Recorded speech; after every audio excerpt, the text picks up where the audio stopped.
some very basic issues. And one of the things we are asking ourselves, what has been the impact of COVID? What has been the impact of COVID on business?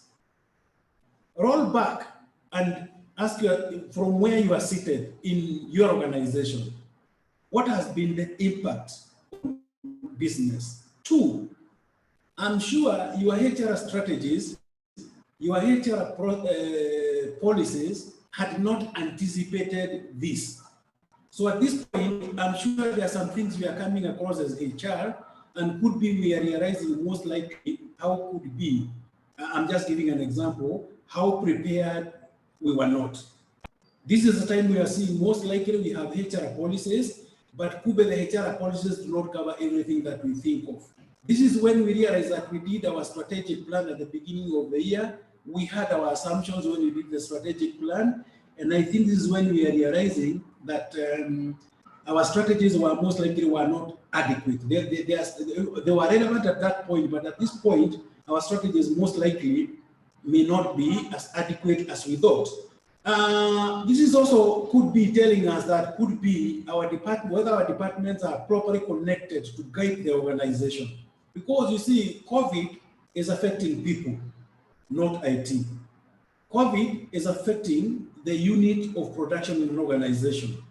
And the unit of production in an organization, whether you are 99% automated, is human beings. So if you look what has happened, one of the biggest challenges we've encountered in business is that actually we use an acronym of calling it VUCA. But what happens is that you find the environment is so uncertain, you can't tell what will happen on Monday. So uncertain. And because you cannot tell what will happen on Monday, already you have exhausted. You remember what happened when this COVID came? We reacted very fast. We sent people on leave.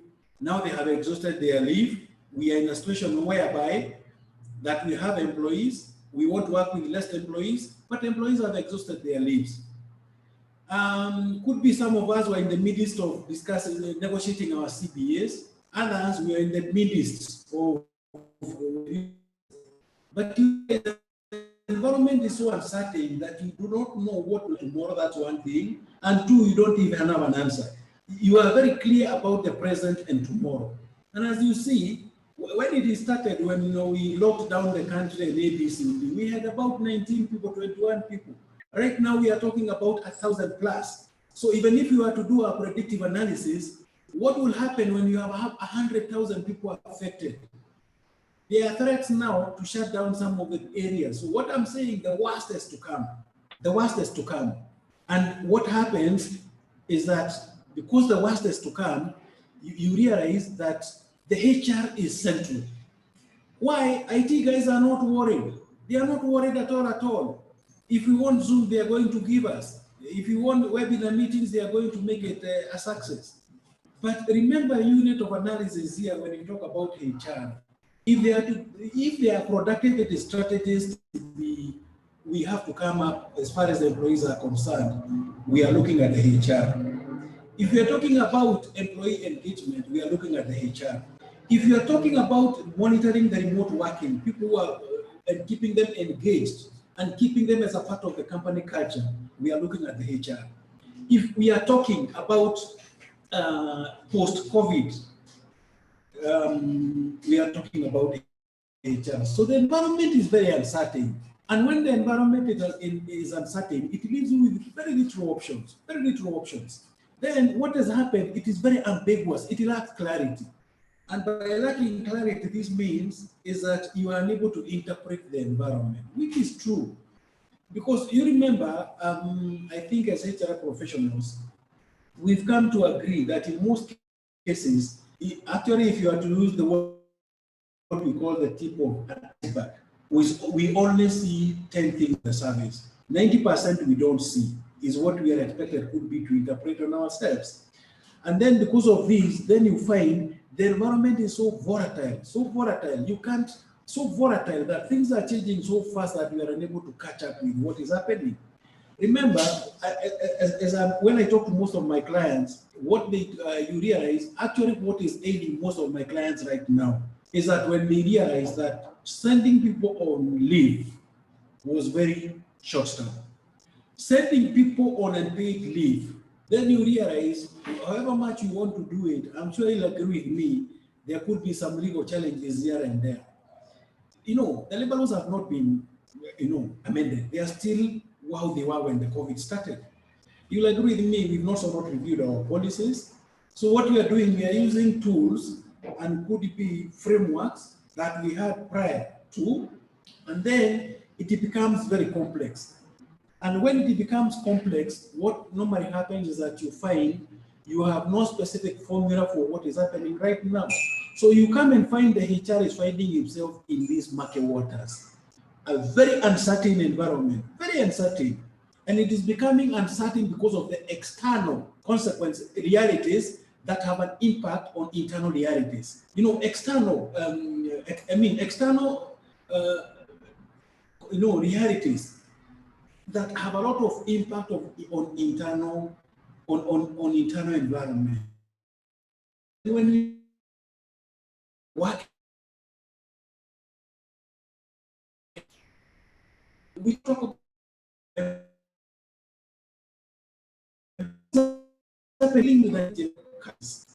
internally generated crisis, you have some control of some certain extent. But for an externally generated crisis, then you realize, however much you try fighting it from in, you realize that sometimes the external environment is so vicious that any attempt you try to take is watered down. So if you look at what COVID has done to us, it has set in motion one of the most disruptive scenarios that we are yet to see. And what does this mean? It has left organizations now reeling with an uncertainty, and fear is spreading more than the virus itself. Fear at individual level, fear at organizational level. You realize this is what is occupying our mind. What next? What next? For instance, I'm sure most of us as HR professionals here, what is ailing us is that day in, day out, that we do not get an employee who is affected. Because you see, what would happen if you go, let's say, to your finance department and they share the same hall, or for instance, there are some organizations, you find that we work in the same hall, and you come and find one employee, let's say the person who serves as team, got infected. By the time we came to know for a full week, this person, what has done, has interacted with virtually everybody within the organization. The other one, it has more or less affected our working lives, social lives, freedom of movement, and these are likely to continue. And if you look at how the virus is behaving right now, it's obvious. We are having, the figures are just dancing, which means we may have some indication, like for instance, before the renewal of the curfew, we were very optimistic that the government will ease up the lockdown. But what happened? They extended. Right now, we are not very sure whether it will even become worse. Because as you can see now, the virus is starting to get concentrated in areas where it's heavily populated. And as you know, because of this in and out, or whether there are restrictions or not, what has happened is that you find that we cannot tell what will happen tomorrow. And then you realize now the disruptions at the workplace will continue. So if you look at how most organizations reacted, the impact on organizations right now, these are some of the things. Increased cost of operations. Why? Some of us, we found ourselves in an environment where you are working with less people. But remember, the people who are not coming for work, you are still paying them. You see, when you send me for leave, it's obvious. When you send me for leave, you pay me for sitting in the house doing nothing. And I'm not saying leave is bad, but I'm just saying when we send 20% of our employees on leave, remember there's something we call an opportunity cost. And what is the opportunity cost? Is when you look at the opportunity cost of having people go for leave, the cost could be lost volumes in production, lost ABCD. So what we are saying is that you find however much we try, remember the government regulations that came into place, enforcing the issues of masks, sanitizers in the offices, releasing people at 4 o'clock, all these kind of things. It could be some of us, we are not in essential services and we were operating for 2 shifts. Now we've been forced to scale down 1 shift. Remember, as we are operating with less employees, what would happen is that you find the workflow gets disrupted. And once the workflow gets disrupted, then you realize productivity levels decline. And what happens when the productivity levels decline, you realize that, you see, those of us who are in rented premises, you've rented a warehouse, you've rented offices, you realize whether you're operating with 1 employee or 10 employees, the landlord will not change the rent. So what does this mean? That the productivity decline, you are paying for less production. The other aspect is reorganization of business priorities. Now, we've gone back to the drawing board. Sorry. And we're asking ourselves, that which we planned to do at the beginning of, is it doable?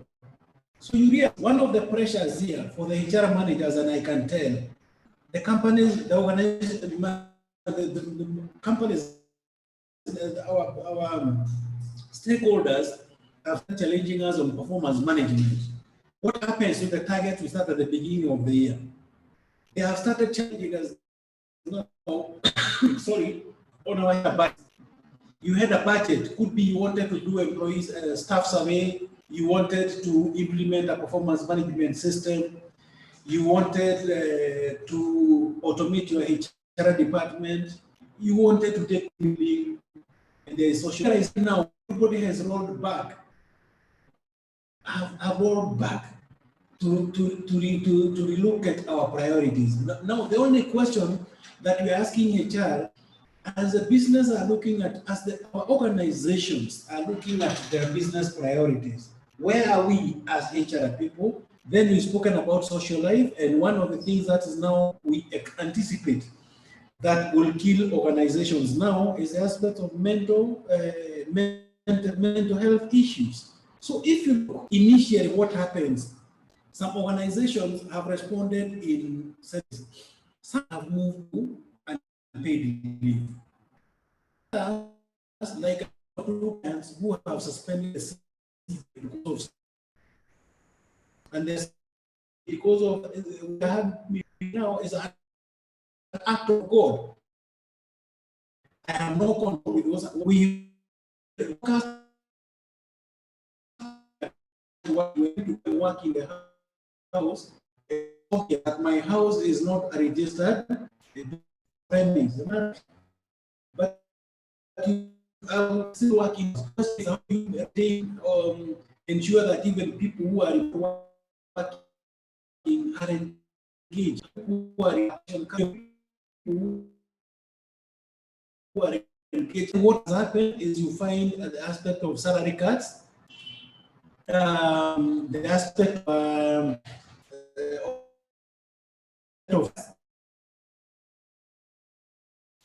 know very well professionals is that we know very well that when you talk about salary cuts, you realize for this and then of suspension. So when you look, you realize how much organization would like to respond. These are very short term. I can say the voice is not clear. Yes, and if it's clear, let me just yes. If your sound has come back, could be a network issue, but from my end, I think let me know, Adam, when you can hear me. Lillian, you can't hear me. Could we can ask Dan? Dan, you can ask. Yes, I can hear you. I can see there's a breaking on site, but I see my internet is very strong. I don't know whether you can hear me well.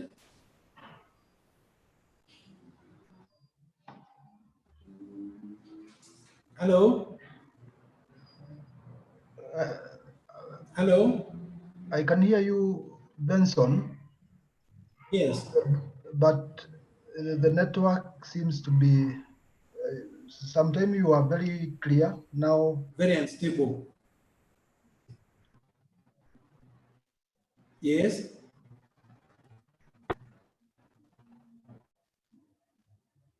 That's okay.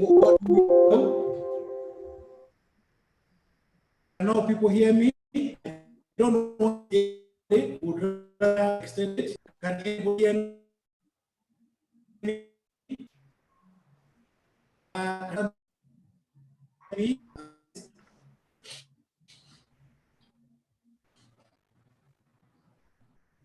Hello?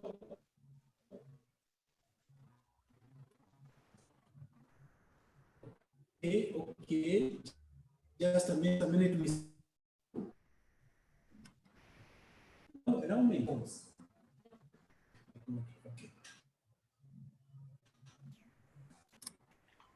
Hello, you can hear me again?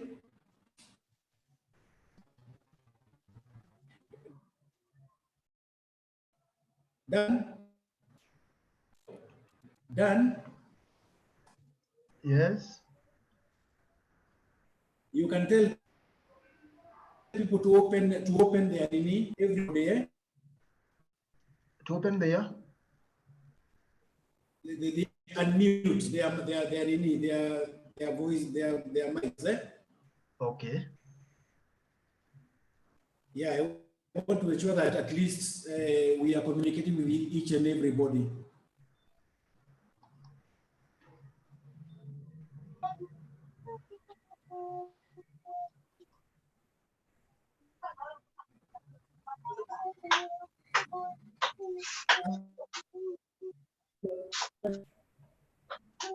Hello, Agnes. Kihara, you can hear me?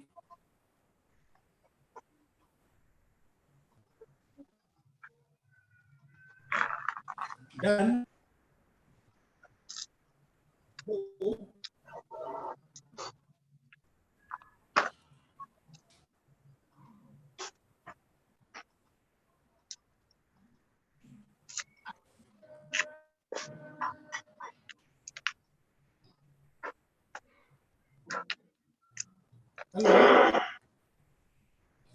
Hello? Hello. Hello.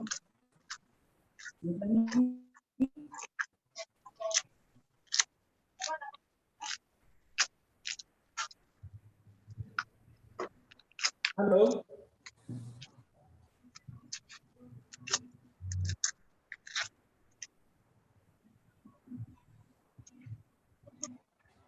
Hi, Dan, how are you?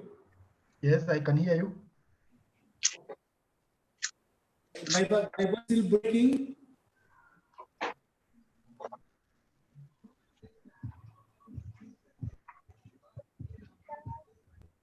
Hello? Hi, Okay, I don't know what the issue would be, but yes, on my end, the internet is very good. And yes, could also hear you at the start of the training. Then somewhere along yes, the line, along the way, your voice yes, started breaking. But the presentation, the sharing, we yes, can view the presentation. yes. Okay. But now your voice is coming back clearly. It's coming back.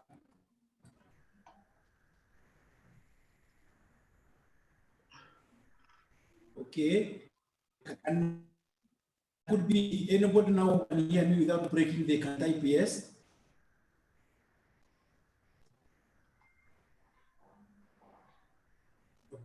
Okay, I can see that that's okay. I can see now that there's a bit of comeback. It's coming back. Let me see from quite from the start. Anybody who can hear me clearly, please type yes.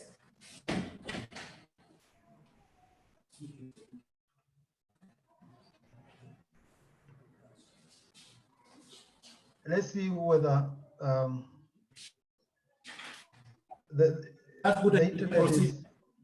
the internet is clear on my end. Can everyone hear me? You can hear me, Benson? I can hear you very well, and I can see most of the participants now can say they can hear me. Eh? Okay.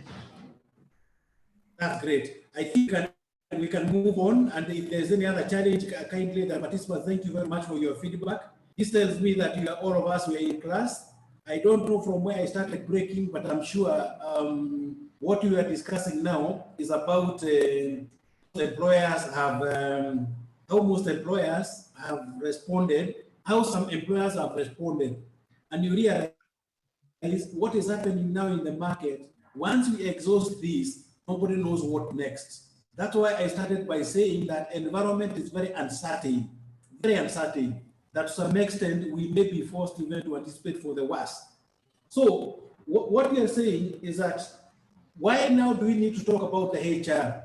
Because you realize, as we say, doctors and nurses are frontline workers. Then the HR is at the front line of employers' response, period. Whether you are being consulted or not, your mindset should be. Your mind, whether you are being consulted or not, whether you attend a board meeting where you work or not, as a HR professional, you need to put it in your mind that you are at the front line. You see, when you're at the front line, that means you'll be willing to bite the bullet. And what does it mean when you're at front line? You can eat a bullet at any given time. And a bullet may be making unfavorable decisions. A bullet may be challenging acceptance. A bullet may mean, you see, when you're at the front line, you are the one who determines whether you're going to win the battle or not. Then we also need to appreciate that to some extent, remote working may be a permanent feature. Because right now there are some of some companies in the market who have started saying Kube, this can work. You know, we thought people can work in the houses, but it can work. Then we must ensure that the people we've sent to remote work are productive and are a part of the organization.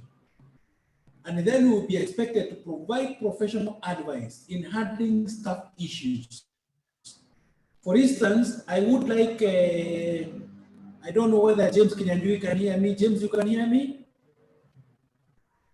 James Kinyanjui, you can hear me? Yes. James, I want to ask you a question. You can hear me? Yes, go ahead, Benson. Which organization do you work for, if you don't mind? I work for the Norwegian Refugee Council. Good. So what would happen? What would happen if an employee quarantined by force? What would happen if? An employee was quarantined by force. He's not sick, but he was found out. He was found out during curfew hours, and the government of the best thing was to quarantine this guy. So, James, you may not have a solution, but I'm saying this is the kind of advice that the management was to hear from us. Do you agree with me, James? Yes, I agree with you. And we've had employees who've been quarantined when they are going back home on the mandatory quarantine. Yes. And they are not sick, but they were traveling back home. Yes, you get my point. Yeah. And you see now, for you, they may be traveling back from home. What about if an employee was caught in a pub eating 2 sausages and 5 bottles of beer? You get my point? True. Moses, you can hear me? Moses Kramer?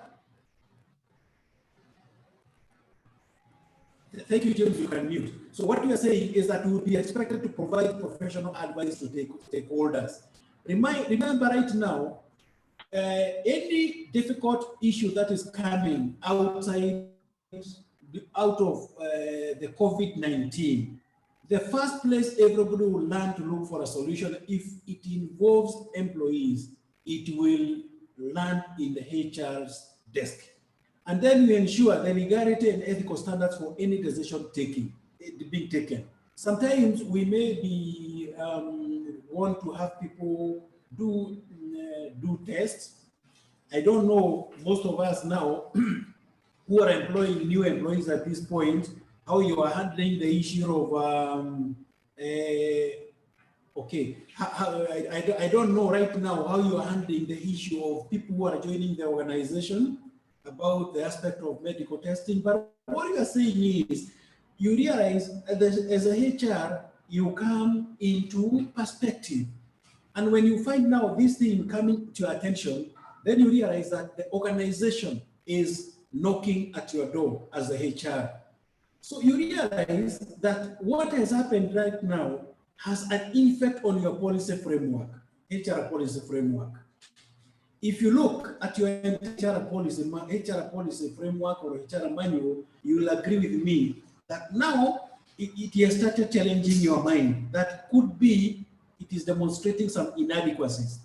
The other aspect, it has a very big impact now on your HR strategies, what you anticipated to do. The other aspect is that you find right now, there's a bit of how do we handle performance management. That is a talk for another day. How do we handle performance management in these circumstances? And you see, it is worse for those organizations we did not have a system for measuring performance. And even those which had a system for measuring performance, you may realize that some performance targets, some performance objectives have already been frustrated by what is happening outside there. Then you realize there are some practices that we held dear for our organization. They were a part of our culture, some practices. But what is happening right now, some of these practices, they have been rendered redundant, obsolete. But they were a part of our culture. Then there are some emerging practices that are challenging some accepted norms. Like one of the things I've always could be seen in some organizations is where you come and find like organizations have, leave backlog because of cultural issues. So what happens is you find it's height. Now organizations can realize now that Kube people can go for leave, Then we also need to ask ourselves, how do we handle the effect of employees' physical and mental well-being? Remember, physical, you can see an employee is sick, but for mental well-being, you not realize it until you professionally see some symptoms. For instance, stress, depression, emotional burnout, emotional fatigue. Burnout, emotional fatigue, the issue of presenteeism, these are things that sometimes as a HR you observe. But the question is, how do you handle them? So this calls for us and ask ourselves, we had not anticipated this. But the question is, good, we had not anticipated, but we may not have an immediate solution. But how do we align our department now for future? How do we look at our department now from that kind of a perspective? And this is why we are saying now, transforming our department, transforming our HR function to a point that now we are able for the stakeholders to have a feeling that we are delivering value. Now, I wouldn't know when I was working.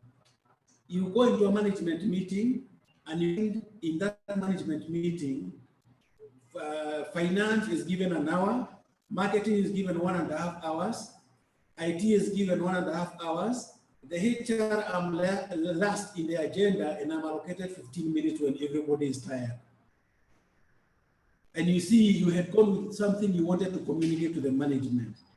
I do not know how many of us as HR professionals are struggling to measure our performance. Forget other stakeholders measuring our performance.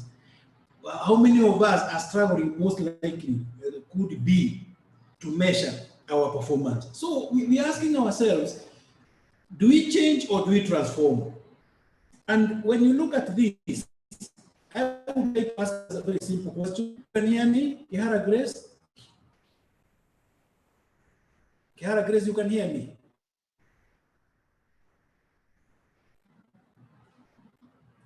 Okay, I can go back to Violet, you can hear me? Hello, Violet, you can hear me?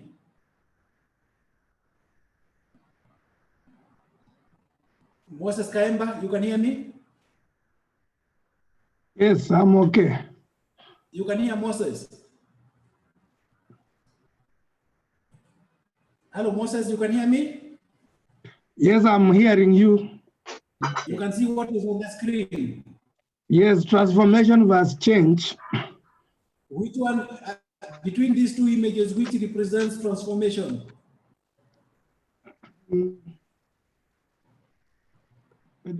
Both of them, both of that is the hello, Moses, one yes. One represents change, the other one represents transformation. Which is which? The first one is change. Yes. The second one is transformation. Transformation. Yes. Can Grace, below hear us? Sian, you can hear us?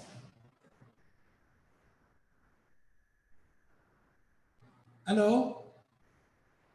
Lillian, you can hear us? Lillian Karongo, you can hear us?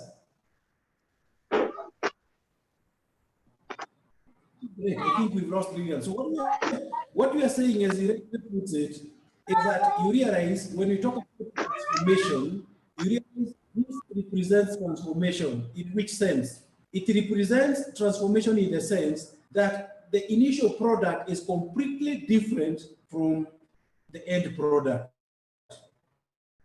We ended up with a butterfly.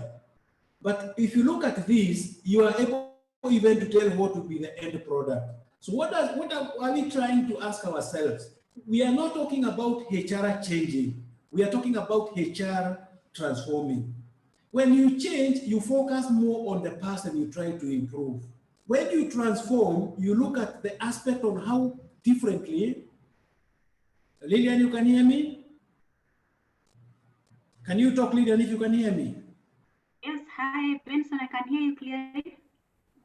Okay, I just wanted you to comment between the two diagrams, between the two images, between this and this, which is transformation. I think the transformation is the lower one, the butterfly. Okay. Yes. And change is the upper one. Is the upper one. Yes. That's great. So I think we can go to the next stage. So what we are saying, if you look at that diagram, it tells you that when we talk about change,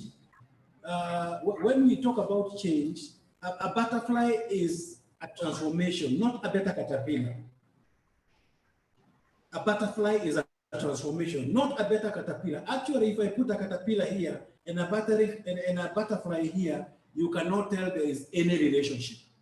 So what we are saying as a HR, when you want to transform your department, you are moving from being a caterpillar to a butterfly, and it's calling for a fundamental shift, period. A fundamental shift. So for instance, if I came in an automated attendance, that's just a change. Actually, when we talk about transformation, it's not about the activities, but about the results we get after doing certain activities. So when you look at it, one simple question I would like you now, you ask yourself, when you look at change, you are saying change is desire to improve from the past. But when you look at transformation, you are directed by future. And it is a question of new systems emerging. So the question I want you to ask yourself, this you may not give us an answer. What is the biggest challenge in your job today as a HR? What is the biggest challenge? Is it inside or outside the organization? And I could be, when I talk to my HR professionals, most of them will tell my biggest challenge is internal. And why is it internal is because, you know, the stakeholders do not cooperate. The stakeholders do not cooperate. I get a challenge in selling my ideas to the organization. ABCD. So I think you need to ask yourself why you are seated today, because you can only change. You see, we go to a doctor because you are not feeling well. We don't go to a doctor to visit. And by the time the doctor prescribes medicine for you, he just, what he does is to diagnose what you are ailing for. Only then he can prescribe the right medicine. So the question we are asking ourselves here for the HR professionals who are in this forum, we are asking ourselves a very simple question. Seated here, where is my biggest challenge? Is it internal or external? And sometimes when you ask yourself from that perspective, then you start asking yourself, how do I move from these challenges? And the question I would like to ask you, if you look at today, IT is seated at the center table.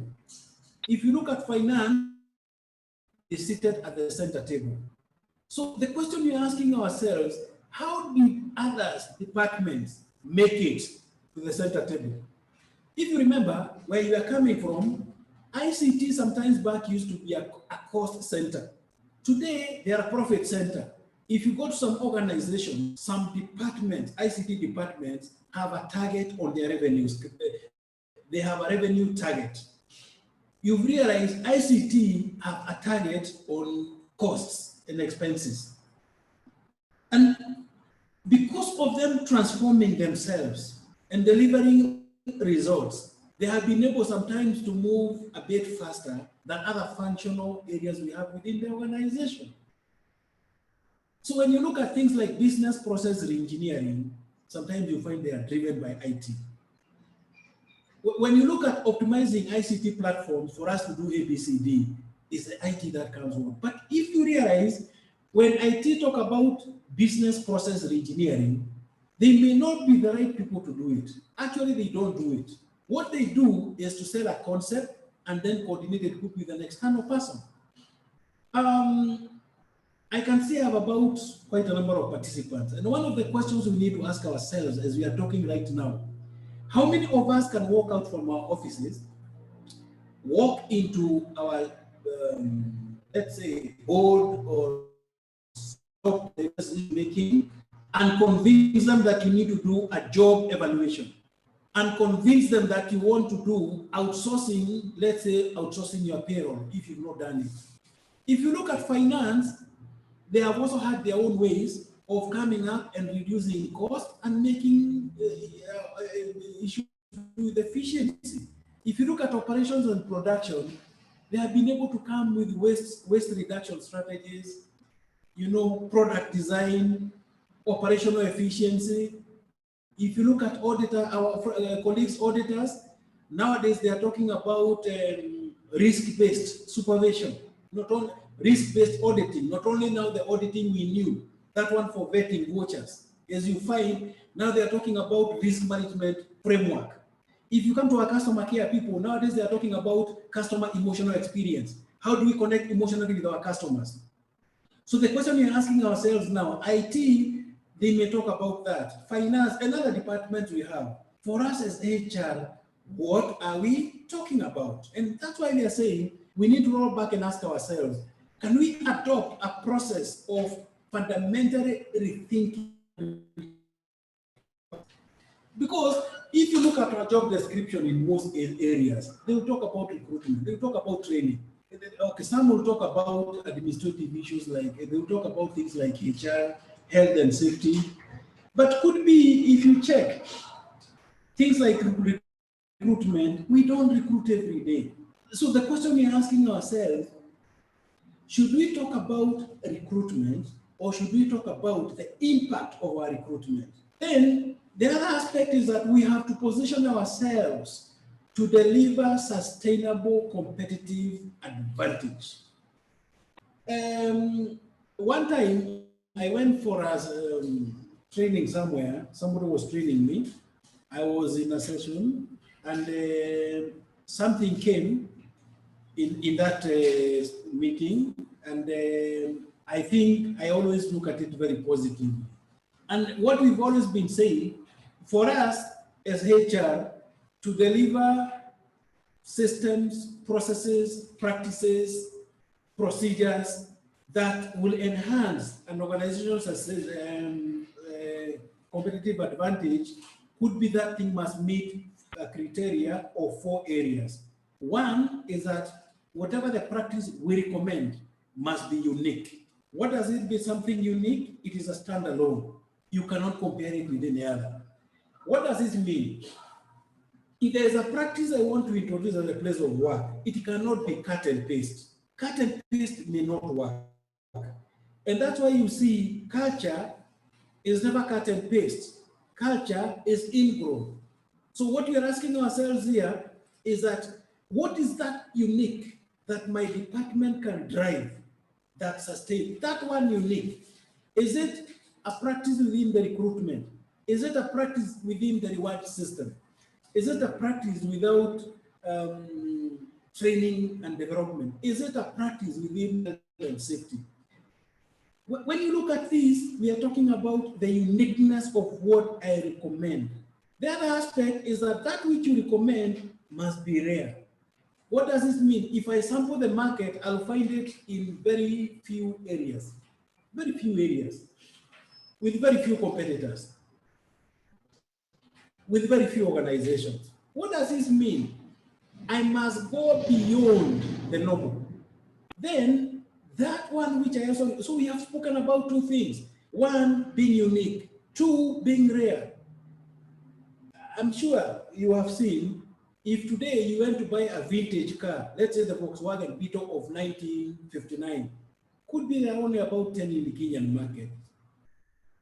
I mean, that's a vintage car. You only find could be one in the, let's say, if today we are looking for a Volkswagen Beetle of 1949, could it be it's only one in the Kenya? Uniqueness, rare. Then the other aspect, and this is what I mean. So, recognize our employees when they achieve well. I know we recognize our employees when they are celebrating their birthdays. We recognize our employees when they have got the newborns.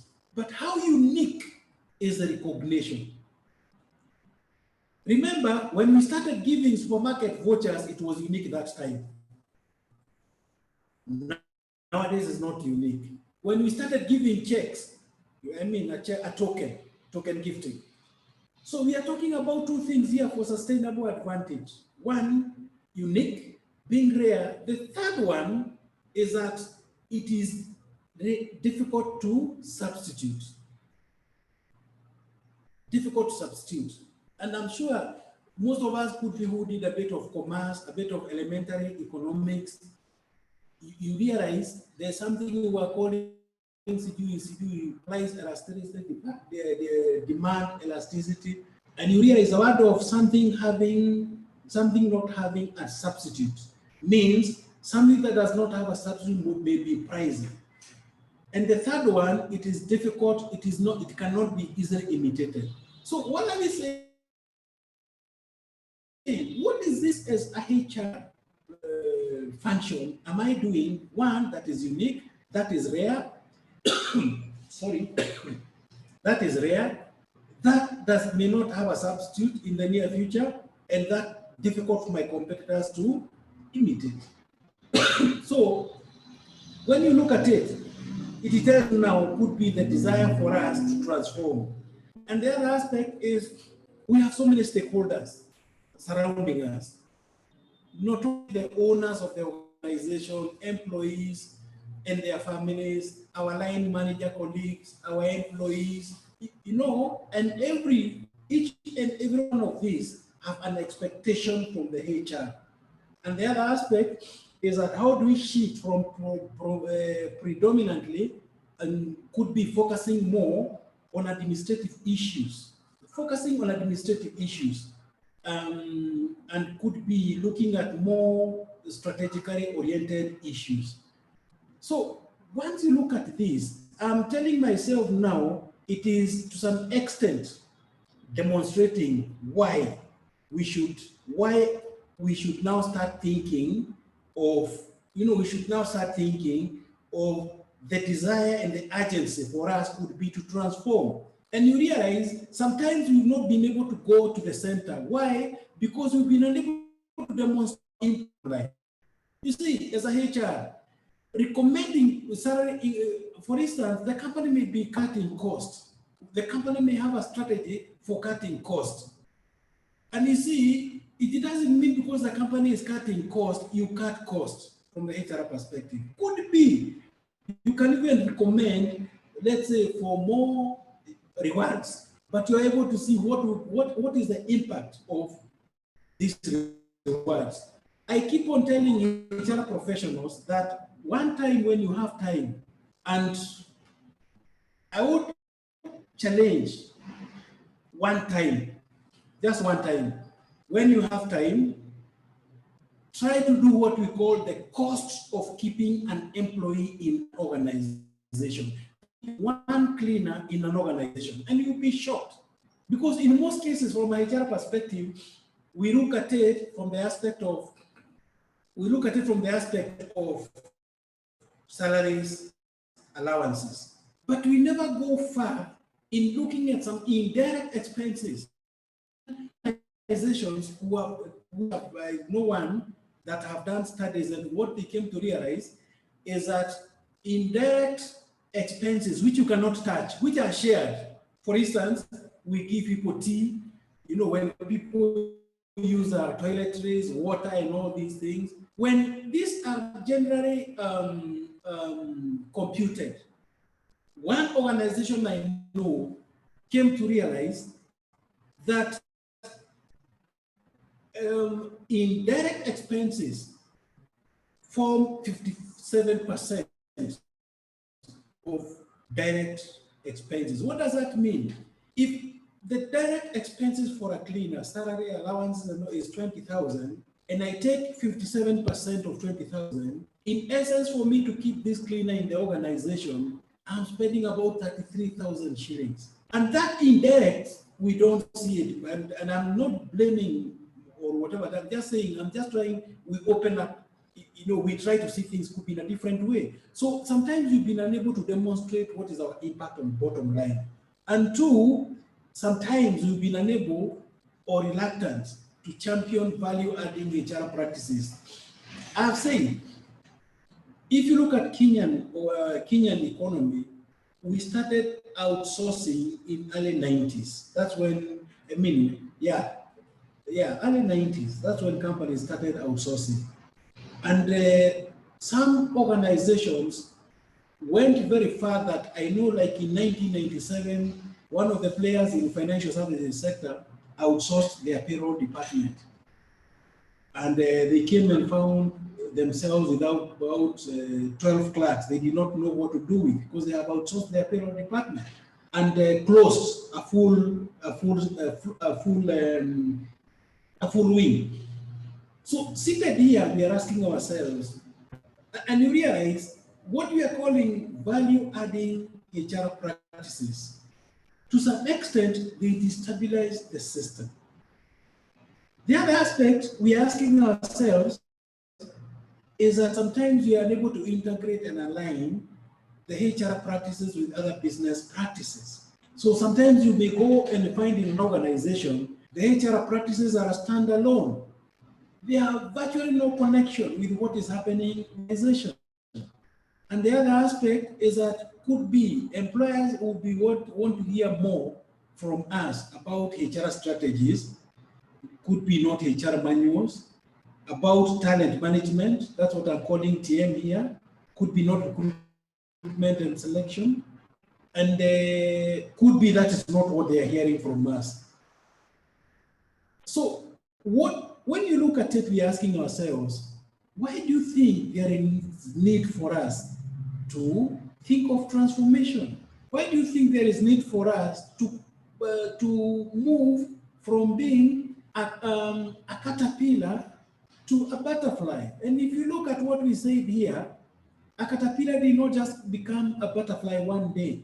if you look, if you are to say this each took an year, then we are saying 1, 2, 3, 4, 5, 6. That for the caterpillar to become a butterfly, it took 6 years. So for the HR caterpillar to become a HR butterfly, it's a journey. It's not something that I can wake up and do it on Monday.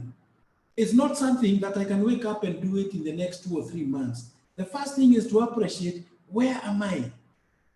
So what we are saying is that one of the things that is bringing in the need for transformation is that the increase today, people are competing for talent. Actually, when you talk to business leaders, one of the things that is worrying them today is talents, whether they have where to get the right talents, where to get value-adding talents. And you'll agree with me, because I know most of us are involved in recruitment. If today you look at a CV, a typical CV, every 10 CVs you get today, they are similar. Every 10 CVs you get today, they are similar. Why? Because we have some professionals in the market whose business is to perfect people's CV. So you come and realize that if you are to put 10 CVs here, you always find something common. 2, in a CV, candidates would like us to know, would only know what they want us to know. And you realize could be because when you look at where we work, we do interviews with line managers. Fair and good. We have a panel of 5 people. But one question I want to ask the HR professionals in this forum, out of those 5 people, how many have you taken for a course, even for 2 hours, on interviewing skills? So how do you expect somebody who has never been trained interviewing to help you source for talents? Because chances are, and you'll agree with me, most of them interview from the aspect of experience, how they were interviewed. You as a HR, you may have that talent, but your finance manager, you only call him and say, now we are forming a panel tomorrow. But how many of us may have gone ahead and could be a consultant even for 30 minutes to come and walk them through how to identify talent during an interview process? So what happens is that the medium you use to bring talent in your organization is defective in the first place. You as a HR, you may have a genuine mind. There is one whose mind is elsewhere. That's why sometimes you find after we do the interviews, when people are making their side comments, those side comments have nothing to do with a candidate's competence. So the competition today is for talents. And you remember, we are not talking about paying talents here, it's getting the right talent. Now, if you are together, can I see people typing yes? If you are getting what I'm driving at, I would like to see a yes. If you are following what I'm trying to drive, if there's something you want me to repeat, kindly type it. If we are together, I want to know whether we are together, type yes. That's great. I can see quite a number of people, yes, together, yes. Good. If you are together. I also want to know what I'm talking, is it relevant to you? Can you type yes? What I'm talking, does it relate to us as HR professionals? Can you type yes? So that we don't talk theory here. Only 2 people who are saying is relevant. I can see 3. Okay, good, very much relevant. I also want now the 3rd yes. What you are talking, is it implementable? Is it implementable? Margaret says yes. Robert says yes. Good. How many of us, have trained our panelists? How many of us have trained our panelists to conduct interviews? If you've not done, say no. How many of us have trained the people who do interviews in our organization? I want to see response from everybody.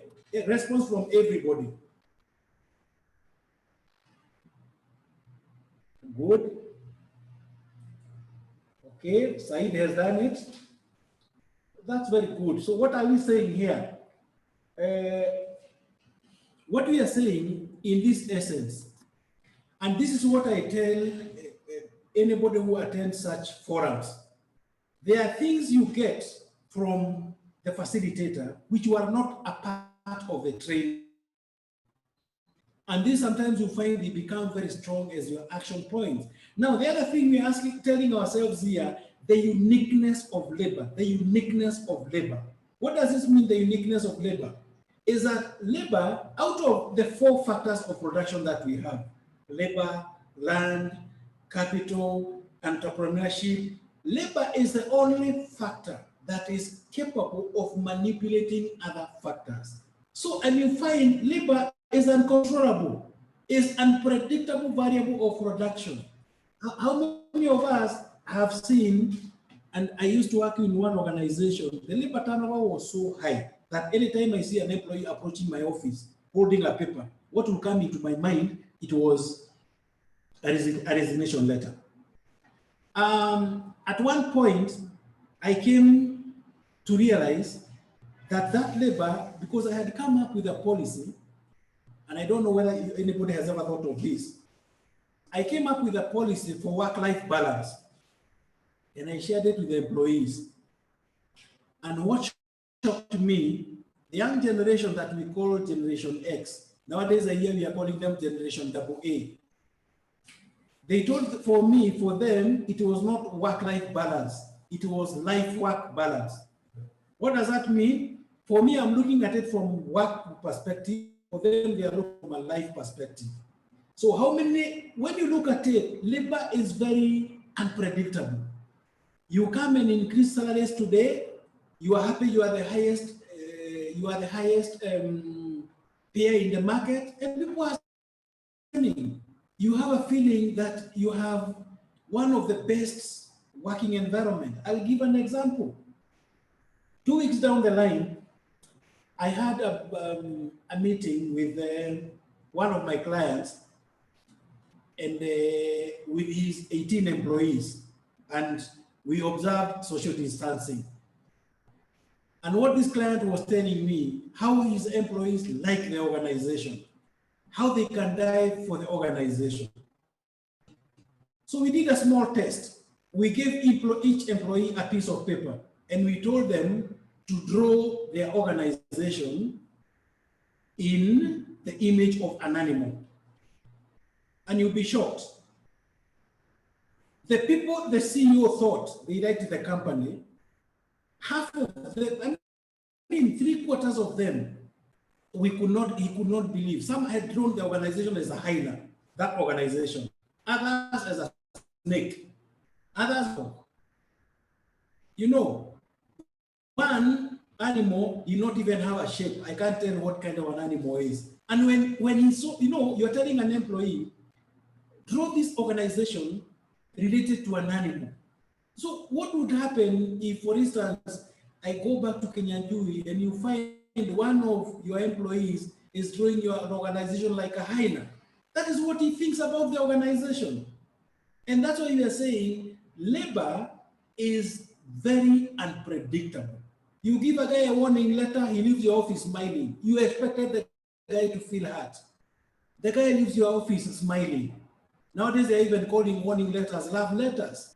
And that's where we are, because of the unpredictability of labor. The other aspect is that you realize now, HR, we are wearing a hat. We no longer want to please the boss anymore. We want to tell them the truth. We want to tell them the truth. And this is what is calling us now for the needs for transformation. And the other aspect is that now we need to challenge the accepted. So if you look at the things we've spoken so far, some issues come. And then we need to ask ourselves, if you look at what is happening now, there is pressure for us to use people to gain competitive advantage. Our stakeholders are very sophisticated. There is lack of perceived role of HR value in our organizations. disruptive dynamics, COVID, ICT, generational gaps. And employees are looking at an experience at work. The way we say it, customer service nowadays are talking about customer experience, customer emotional experience. Employees are expecting an emotional experience where we work. An emotional experience may be how we are treated, how we are valued. So when you look at this, before we talk about now the journey to transformation, I want us to look at HR from a very historical perspective. And because this may have some of theoretical here and there, I will try to spend very little time here. Now, why do we talk about theoretical aspects?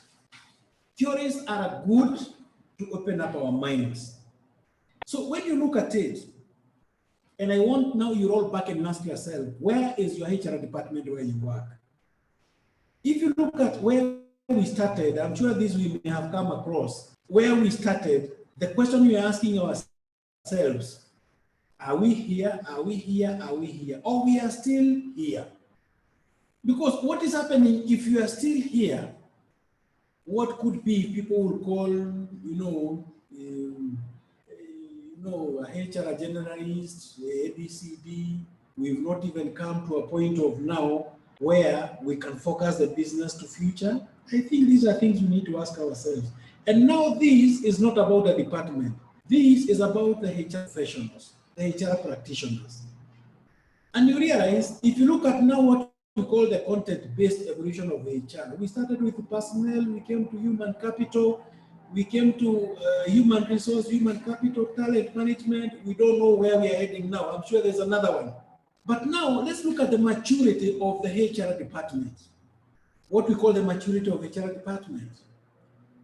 And when you look at the HR department, when you look at scholars, scholars will talk about the maturity of HR department. Sometimes you find how your department is wired is compliance driven. What does this mean? A compliance driven HR. That my preoccupation is on HR policies. My preoccupation is on implementation of CBA. My focus is on labor law issues.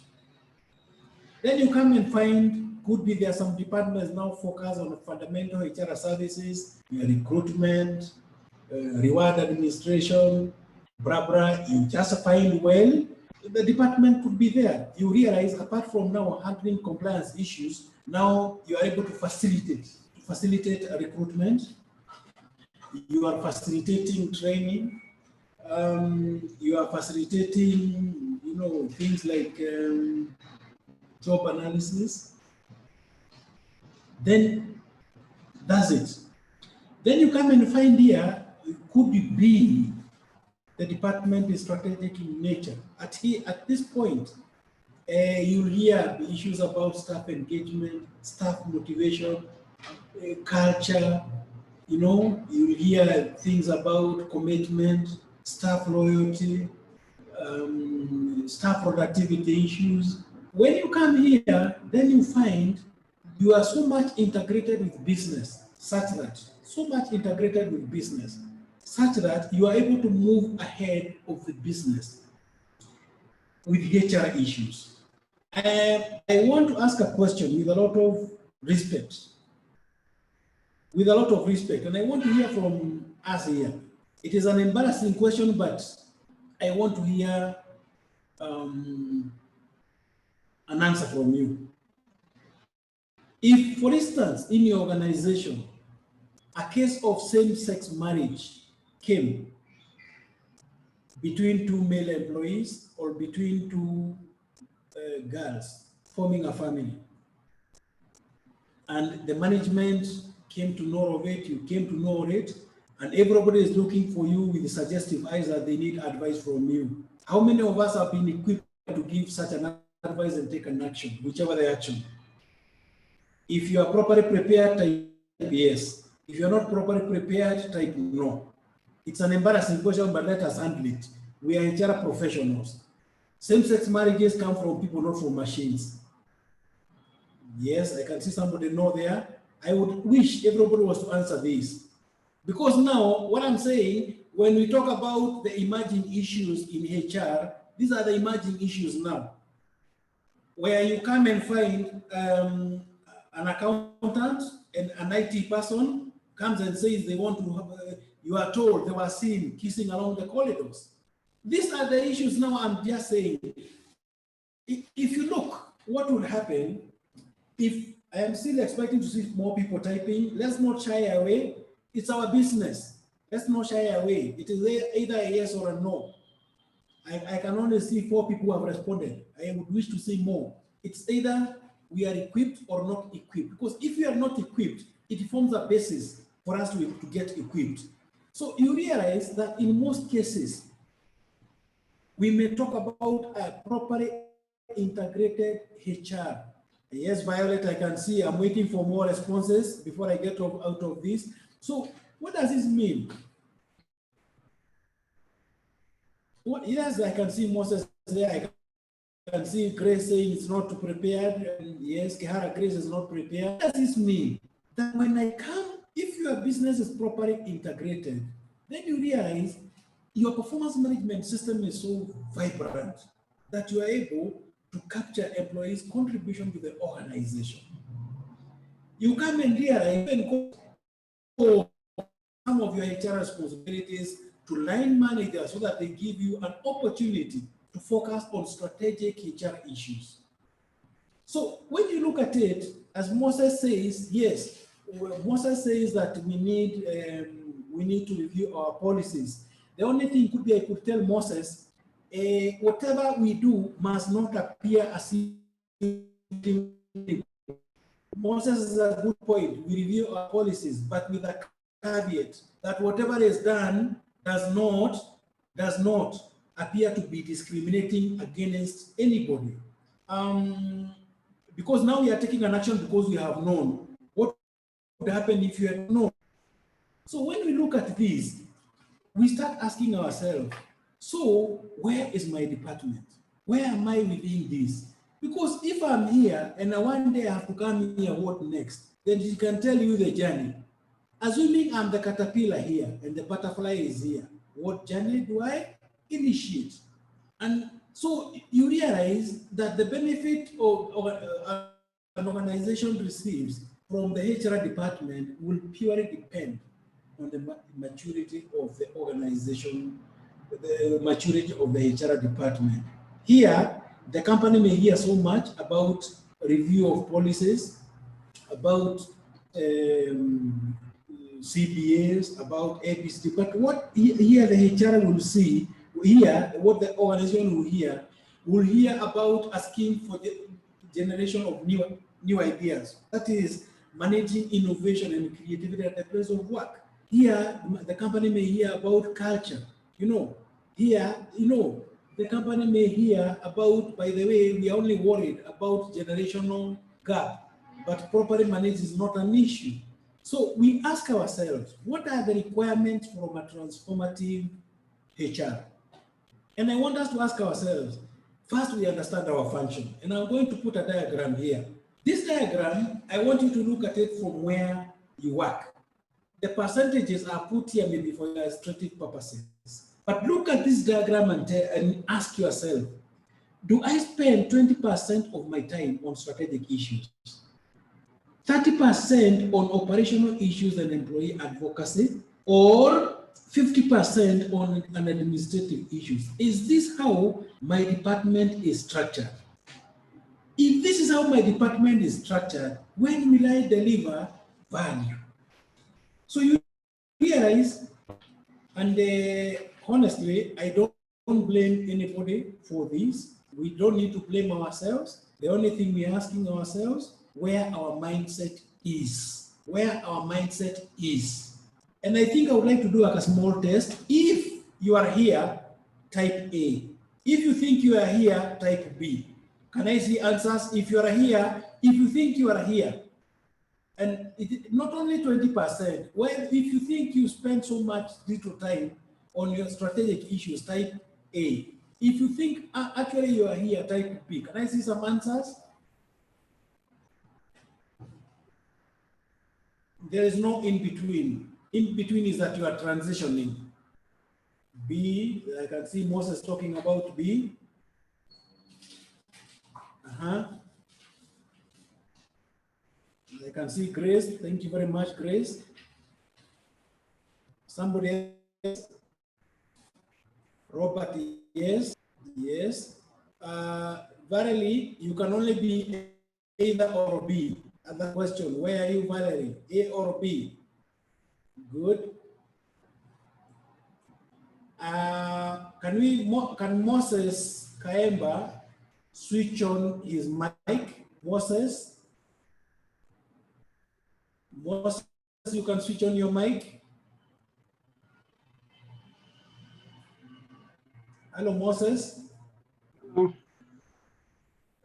Moses, you can switch on your mic. Yes, it's on. Can you tell us why you are in B? What is it that you do to put you at B? Because in our organization, Yes. there is participation of all the departments and the employees. For instance, when we are doing the strategic planning for the company, there is inclusiveness whereby all managers are involved in the strategic plan. Yes. And we get feedback from all the employees. So there is that inclusion. Okay, let me correct you. Let me correct the interpretation of this figure. Eh? Yes. What I'm saying, Moses. Hello. You can hear me, Moses? Yes, Benson. What I'm saying, I'm talking about the HR, not the organization. You get my point? Yes. How much, whether you are oriented, whether the things you do are 60% strategic, 30% advocacy, and 10% administrative. So I want to hear from you, Moses. Yes. What are these things that you do that you can share with us that are strategic? Thank you, Benson. For instance, when it comes to staff training, we have actually looked at how relevant our trainings be, because we are involved in projects, so that we don't just train for the sake of training, but it is based on our needs. So we first of all do training need analysis to address the gaps that are within the company. And this is driven by HR. And then also because of Moses, let me ask you, where do you get your training needs from? We get them from the employees themselves, because we give them the opportunity to give us feedback through surveys, so that each person is given a training that is actually meant to address gaps they may be having, so that the organization now will get the value for the training, instead of just training because of you want to train. That's good. So one you have told us is training. What else? Yeah, now with the emerging issues, we have, as HR, tried to come up with the policies that can address issues. For instance, employee challenges. We recently have a policy on employee assistance program, whereby employees' issues are addressed through that policy.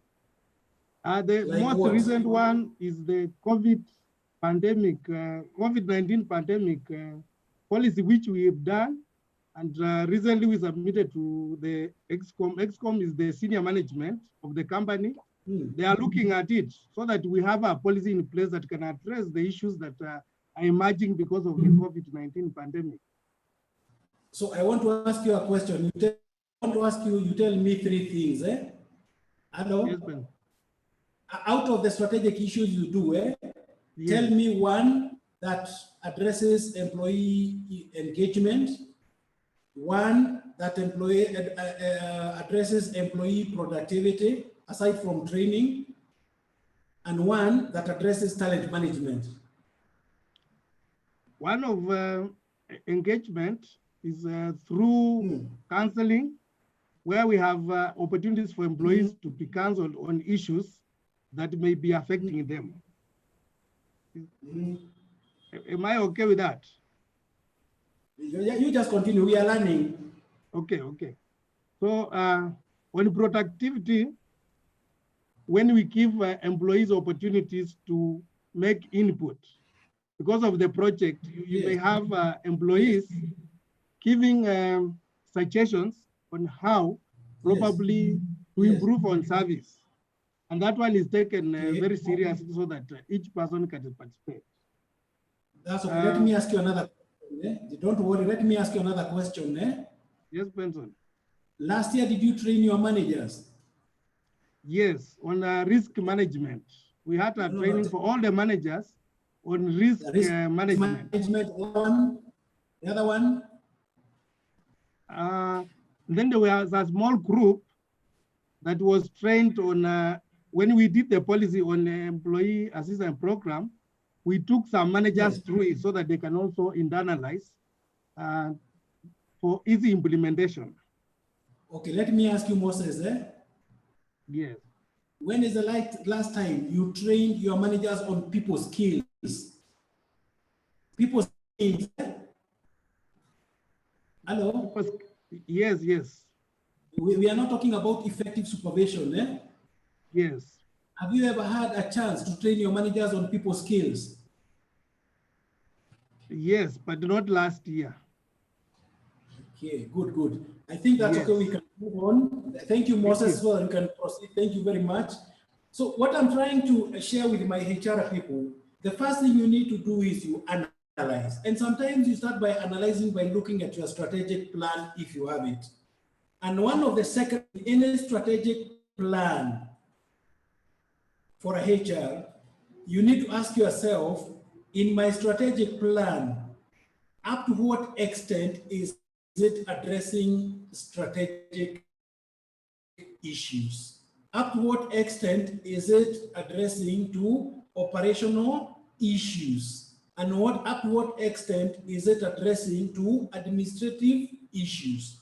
For instance, you could be in charge of training, but you are more focused on coordinating trainings, looking for venue, looking for venue, ensuring people are comfortable, they are going to the venue, right? That's well and good. But in training, where do you play the bigger role? That's what tells you whether you're on strategic or what. Two, remember we spoke about uniqueness, something being rare, something being not likely to be substituted, and something that cannot be imitated. So if you're talking about your training needs analysis, how unique is it? If you're talking about your training programs, how unique they are.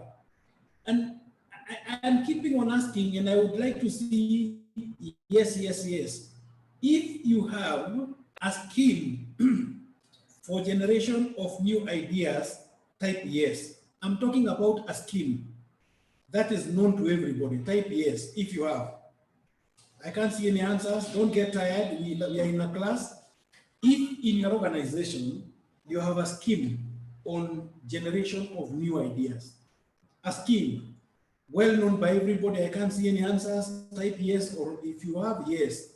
Yes, a scheme is like a policy, a one-page policy that would talk about generation of new ideas. Because what would happen is that I can only see Robert, yes, Wallary, yes.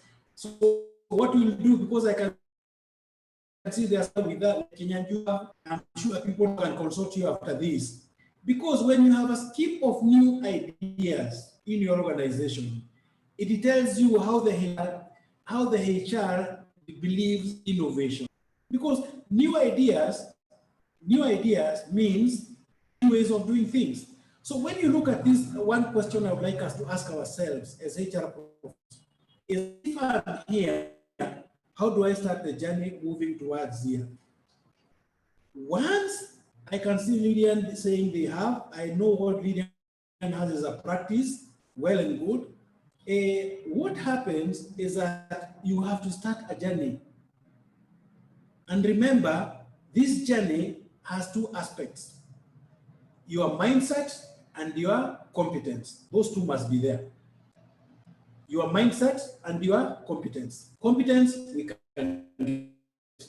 can get. mindset is me. I must believe that I am inclined to change. So when you look at here, this model, I've seen it for quite some time. I'm sure that most of us have seen it in our HR class, which tells us that the HR has about 4 major roles in an organization. One, an expert. The other one is employee, a champion.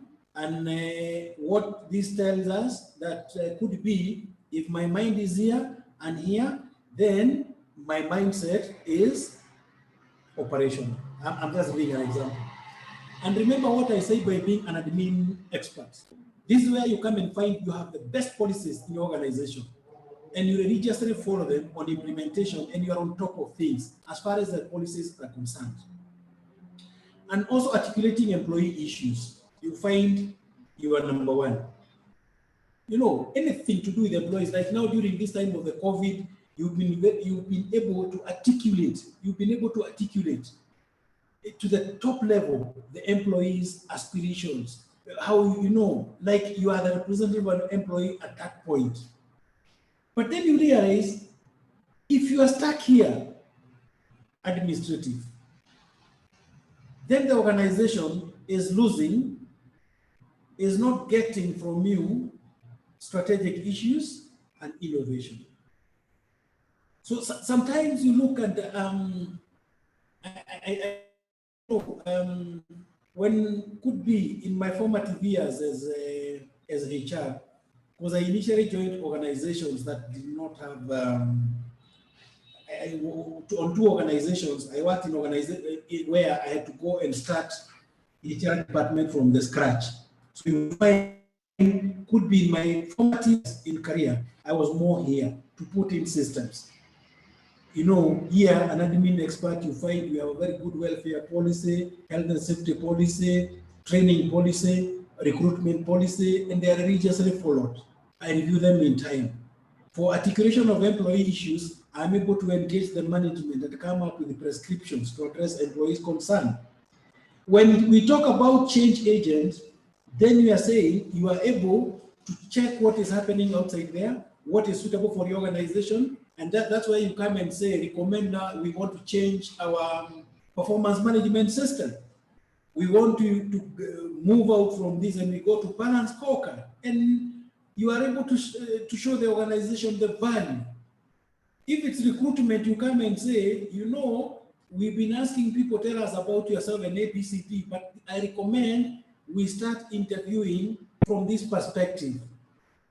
I recommend we start sourcing talents from this perspective. We've been employing people on permanent and pensionable. However good is it to employees, I am having a feeling this model of could be contract or whatever is, you know, these are new ideas of within the HR framework that help the organization move ahead. And I'll tell you, one of the biggest problems we've been having with HR as HR professionals, and I'm sure some of us could be going through it, is you find there could be a general non-acceptance of new ideas we come up with. One, because sometimes, because of some traditionally held virtues within our organization, such that anytime you bring a new idea, like for instance, you may go and tell now the organization, I'm recommending we put everybody on contract or whatever, and then you find the organization saying, yes, you can do that, but only these employees, don't put them in that scheme. So this is what we are saying, how innovative are we? And I can tell you, if your mind is 90% here, if your mind is 90% here, it becomes a very big challenge for you to come here. I'll give an example. Before I came into consultancy, I had built my life in a manufacturing environment. And I remember in one of my last employers, I had 5,000 employees. And every time I come in the morning, my office was like a clinic. Employees waiting to see me. And I felt I was working. I felt, you know, And with 5,000 employees, my position was very substantial. You can imagine 5,300 employees with the 4 branches. But a shock of my life organization, and I went to a service-based organization with 151 employees. And what was the shocker for me? The shocker for me was that where I came from, my relationship with employees was based on trust. I would be able to solve their personal issues. I could understand them.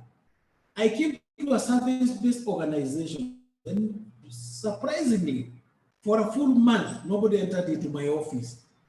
I started getting lost. Why? Because where I was, from morning to evening, you find my mind was there. You can imagine 5,000 people in the morning when I come, 5,000 people when I come in the morning, I'll focus who know attendance, people who on leave, the people we need to replace. I came to an organization with 151 employees, and any employee who walks to my office with a problem, by the time I open my mouth to tell him what I think should be the issue, he'll tell me, I thought about that. It came to a point that I was so much challenged, to a point I almost resigned, because I couldn't see my value. And this is what I'm saying. Sometimes our mindset will confine us in areas where we feel we are comfortable, things are moving, but outside there, when I try to go to the market, you come and find, for instance, you may have a feeling here, you are well connected with employees, you are articulating the issues. Then, like where I went, you find the employees have no business with HR about their personal issues. They have no business. Actually, they don't need your advice is neither here nor there. They come to you specifically with something they want to know. And if you don't give, the managers come to you specifically with something they want to know. So you realize when I came to this organization, there was nothing to do with attendance. There was nothing to do with the leave. So you can imagine where with 5,000 employees, every day I would issue a couple of warning letters. I came into a service-based organization. For 2 years, I never issued any warning letter. There was nothing to issue a warning letter because what I could issue warning letters in my previous employment. At this point, it was accepted. It was accepted for people to come in that. Accepted for people to step out when they are working. So what we are asking ourselves, when you look at yourself here, where is your mindset? Because I say that one of the best decisions you make is to go and see a doctor. Because when you go to see a doctor, it's a realization that you are sick. So I'm asking myself, for you to transform, to make one of the biggest things you can do is to make a decision to transform. And you only transform when you know very well where you are. So let's ask ourselves, then, if I wanted to transform, where do I start? And then, to transform, there are 4 areas that you need to look into. 1, why do you need to transform? Why? Based on all what we have covered there, could be this opening our mind why we need to transform, to reposition your department, to add more value to as far as the HR is concerned, to align yourself within the dynamics of the organization. And sometimes, as we change, we become fine-tuned. Sometimes you find as you are applying this model, as you are thinking about this, actually sometimes you are laying your ground even to be, you are sharpening your grounds, could be to become a consultant, in certain years. So the first thing we ask ourselves, why do we need to transform? And we have said, transformation is not change. Transformation is changing from a caterpillar to a butterfly. You may not relate these two. And that's why I have avoided in this lesson to talk about the difference between personnel management and HR management. No, here we are looking at the reality on the ground. And I give an example. If you look at IT, The IT you knew 10 years back is not the IT you know today. The marketing you knew 10 years back is not the marketing you know today. The finance you knew 10 years back. So the question is, why do I need to change? What do I need to change? How do I go about it? And who is responsible? Once you answer questions, you are done. The first thing is getting the why. And the question we first asking ourselves, the first question we would sometimes start asking ourselves, what is it that our employees truly value about working for us? Because your business is people business. And what is that differentiates from other employers, apart from the name? What is it that differentiates us with other employers? And I want to ask a question. Many of us do exit interviews. Yes, if you do an exit interview, just type yes if you do an exit interview where you work. Somebody leaves and you do an exit interview. Don't get tired, please. I can see Moses does. Good. Good. How many of us have come to realize that sometimes what they employ as their reason for departure is not what they tell their friends? How many believe that something can happen? That what the employee tells you why he's leaving is not what he has told his friends. Who can believe in that statement? If you believe an employee can tell you, so which one do you think is true? What he told you or what he told his friends?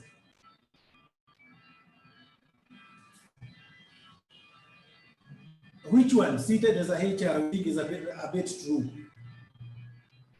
Which one is true? The one he told friends? Good. So, I can see what he told the friends, well and good. Now, so that one could be it could be now awakening us the effectiveness of our exit interview. I want you to take yes if you've done an analysis of the last 5 years where most of your employees have gone to. Over the last 2 or 3 years, whether you've ever done an analysis of where do you employees to, whether you've ever done such an analysis, where do you lose your employees to? If you've done, yes. If you've not done, no. Whether you've ever done an analysis, what does it tell you? You can never improve your work system. You can never improve your organization if you do not know where you lose the people. Why? I was working in the insurance industry. And that time, the banking industry had started something they call bank assurance. And what happened with the banking industry, because the insurance was a concept to them, they raided insurance companies, writers, claims people to go and set bank assurance. So one time I woke up and realized that out of the 10 employees I had lost, all of them had gone to the banks. And when you interrogate why they had gone to the bank, you realize it could be the bank who are doing something very different from our world. And that's why we say, before we do benchmarking in the market, sometimes we only ask ourselves a very simple question. When I lose my people, how many have gone to private business? How many have gone to a competitor? How many have gone even to do something different than they were doing here? And you realize when you look at all this, it opens up your mind on the areas that you need to improve. Now, I want to ask a question. That issue of exit interview and whatever, is it making sense? Type yes or no. Don't worry, if you tell me no, I'll be proud of it. Is it making sense about knowing where employees could be what they told their friends, where they go to, you know? Grace could be, you can tell us why yes and no. Hi, Grace. Grace, we can hear a comment from you.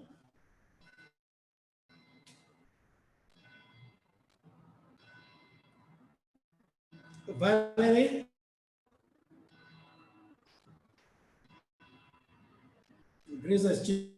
So what we are saying is that this is just a question we're asking ourselves, by the way. The question that we need to ask ourselves is, what do we change? And the first question we ask ourselves, what are the external business realities, okay, and the internal consequences? What are the external business realities and the internal consequences of those realities? How is the market, what is happening out there, and how does it impact in our organizations? For instance, you may realize companies have changed the way they handle their staff. Companies have changed how they source for talents. And as you agree with me, and I think in one of the forums, people had an issue, whether our education institutions are properly linked to what happens into the market.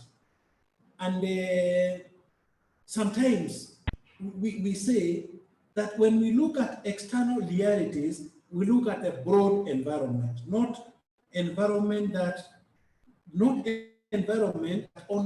For instance, if I'm in banking, environment is broad, it can touch on any sector. So when you look at it where you are seated, you are in the retail sector, you are in the financial services sector, you are capital markets, you are in manufacturing, you are in transport, you are in service. What that as the external realities have with the internal reality. So what we are asking, what is the impact of the external environment on our HR practice? What is the impact of the entire external environment on our HR policies? What is the impact of the external environment on our HR strategies? And see, the world is changing. So HR equally has to change. So the first thing you do is to ask yourself what is happening outside there. That is the first point. And how does it affect internally? Two, you ask yourself, what is this that I need to transform? And you see, for transformation is very easy. It is not what we do, but what we deliver. So it is the number of people you recruit. It is not the speed of recruitment. It is what those people you recruit deliver. What is the impact? What we have accomplished because of what we did. So in this case, we are looking at the impact of our activities, not the activities. So what does this mean? I may review, just like what Moses told us, that they have an employee assistance program. But that's asking ourselves, what is the impact of that activity? I've remodeled our training program. What is the impact? And you'll agree with me, one of the biggest challenges we have in the market globally is initiating a cultural change. And could be you may have realized, anybody here who has been involved in cultural change, you realize when you are starting cultural change at that point of brainstorming and doing ABCD, everybody is fired. Down the line, dies. And that's why you see, unless we have a very strong and focused leadership in combination with HR, sometimes most cultural change programs will die on the way. So the question is, it is not about what we do, but whatever.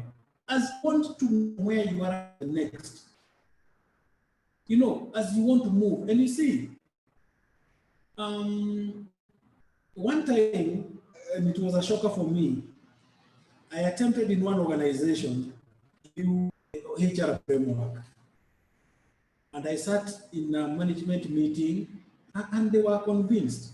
So the CEO said, now you prepare yourself, talk to the board next week. So I went and sat in the board meeting and I started articulating. Then the chairman looked at me and asked me, Wangi, we've worked from 19, let's say, for the last 20 years without policies. And my company is one of the best performers in the market. So what is this that we are going to do differently once you bring policies? And because I had not thought about it, I started to. The only thing I could tell them, recruitment, but the guy says, tell us what do you want to do about recruitment. I start talking about shortlisting, ABCD. Then the guy asked me, now, when you tell me that, aren't you lengthening the process for recruitment? So when I attempted to open my mouth, the guy called me a trade unionist. What I'm driving at, it is not what we do, but what we deliver. That should be a call. That you want to look in, first thing, what is the impact to business? And remember, when you have a new idea which you cannot articulate the impact, it will never be bought by anybody. That's why you see we have at where we work. So we have cultural change. We have challenges talking about HR policy framework review. Our policy, we have a challenge when it could be we want to talk about the practices we do what we practices we want to adopt. So we are asking ourselves, as we ask ourselves why to change, we are also asking ourselves what to change, and how three things are on. One, we focus on HR practices. Which are our priorities? Which are our priorities? And sometimes you find different times call for different priorities. Right now, I'm sure all of us we are HR issues to do with COVID. So we're asking ourselves which practices are our priorities. And it could be, I'm telling myself as we are discussing, could be to distinguish between a policy and a practice. A practice sometimes may not necessarily be meant. A policy, sometimes you find, sometimes you say 90% is documented, but for a practice sometimes you find we've done and almost becoming a part of our culture. What is our priority? What is our priority as HR where I work? How do I address the HR function and governance? And we agree. Some of us, you find you are called HR and admin manager. So as a part of admin, you find you have housekeeping below you, those are cleaners, and people who give you serve tea in the office, and you have messengers below you, you have transport below you, you have security below you. I have seen some organizations where I find even I have sometimes HR sometimes is like a PA to all these kind of things. I with a lot of respect, I'm doing excess baggage. I'm just using that word. That excess baggage to real HR work. Remember, when you went for your HR class, how to manage security. You are never taught how to manage. Security has professionals to manage. I was never taught how to manage vehicles when they are due for repair, when they have a court case. The driver was nabbed for traffic issues, their insurance. I was never trained for that. I was not trained how to supervise, people in the. What does this mean? That however much you go, there could be some baggage holding you, but you are helpless. One thing, because at a certain point, the department was crafted for you. But what you're saying, the only person who can try to get out of here, it is I as the HR professional. And what do I tell HR professionals? When I want to sell something management, do I have a mindset that the first go or the first meeting I go creates a room for the second meeting and the third meeting? and you realize what you achieve in this meeting, even that issue of being somebody wanting to hear you, like I'm sure if today you wanted your organization to do job evaluation, the job evaluation. When you talk about grading, then we skip everybody. So what I'm asking is that when I say that I was not responsible for structuring the HR department, doesn't mean I'll never get out of there. The issue is, what steps am I making to get out of this? For instance, I've seen some organizations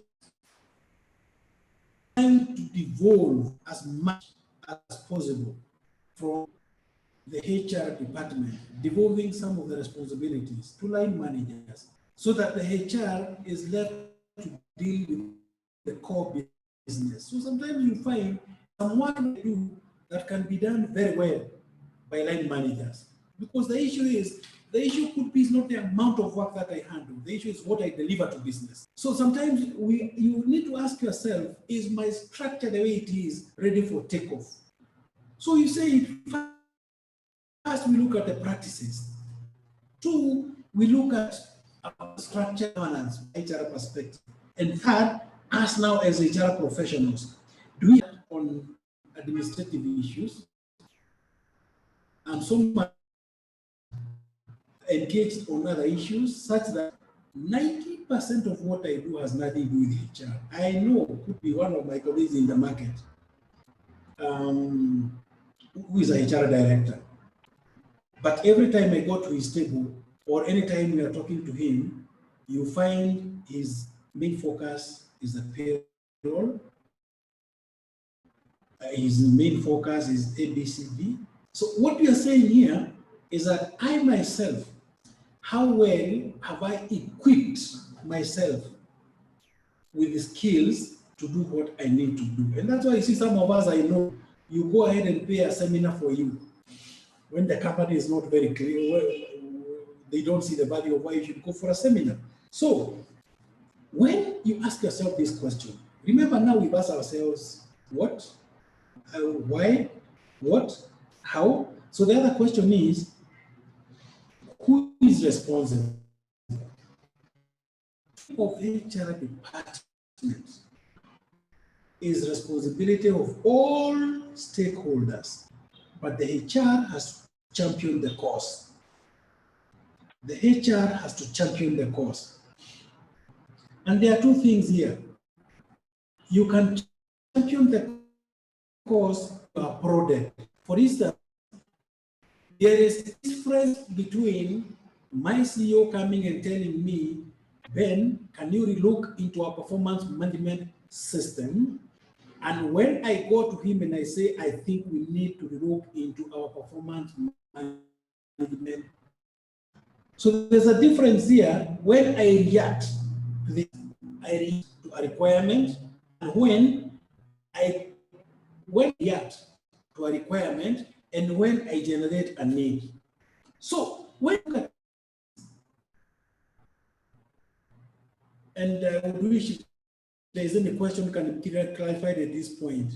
We are saying that this is a formula. First, why we need to transform. 3, what to transform. 4, how to go about it.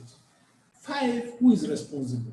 So up to that point, then what do our transformation enablers? That is something that makes things happen. Something that makes things happen. And what are some of these enablers? And you realize one of the essential minds. We remove our mind from focus in past to future focus. See, when I'm sure could be, I can see from the words here, how many of us have HR strategy, who have HR for 2020? Type yes if you have, no if you don't have. I'm waiting for some feedback. If you have HR strategies for 20, 20? Yes. If you do not have, no, don't worry. We are in a class. Waiting for answers? Yes, yes, yes. Good, good, good. I can see most of us, what does a strategy do? A strategy orients us towards the future. Because in a strategy, we ask ourselves like 4 basic questions. First is where, from perspective, where am I? Period. Where am I? And you see, there are so many variables within the HR system. Your staff costing, staff productivity levels, staff motivation. Where am I? Then you will still ask yourself, where do I want to be in the next 5 years? So you asking yourself, where am I and where do I want to go? What does this mean? That you are future focused. Before you ask yourself the resources you require, before you ask yourself, how do you measure your performance, before you ask yourself, what are your performance indicators, the first question you're asking yourself, where am I? Because I've done an analysis. I know where I stand as a HR, internally and externally. Then where do I want to go? Future focused. And then from being just a purely HR expert, to looking everything from an organizational perspective. I know we have transited from being authoritative to consultative, anybody on more focus on us and other leaders, wearing the hat of a business person on top of a HR person and focusing more on accountability and results. You realize most likely this is more on how is our mindset as at now. Secondly, how are our conceptual skills? Abstractly, to look at the market, ability to look at the market and anticipate, ability to see a bigger picture, ability to see the between various elements, between HR and other departments, between HR and the environment, ability to see things, analysis and diagnosis, such that we are able to predict the future. You know, where some people talk now from HR analytics, we hear about talking about predictive analysis, you know, conceptual skills. And you realize these conceptual skills, even though we are calling them skills here, some will pass. It's a question of how well we are networked. These are cognitive skills, our mental disposition, our reasoning, learning, and even remembering so that we can learn from the past. And you realize these two, thinking and the co-thinking, sometimes you find when you are being interviewed, let's say by a professional, you focus more on here. Like somebody may ask you, where do you see the HR in the next 10 years? Somebody is looking at your conceptual skills. You go for an interview, then you're asked, what is the future of performance management system? What is the future of performance management in organizations? What is the future of ABIT? Somebody is just looking at your conceptual skills. The other aspect that which we are called as is cross-functional skills. I'll talk about them. The aspect is being tech savvy, and what we can call now the engagement is to relate with others. So I want to ask, I go to the next slide. How many of us here can interpret a balance sheet? If you can interpret a balance sheet, actually nowadays I think they are called, financial statements. How many of you interpret a balance sheet? Type issues in a balance sheet.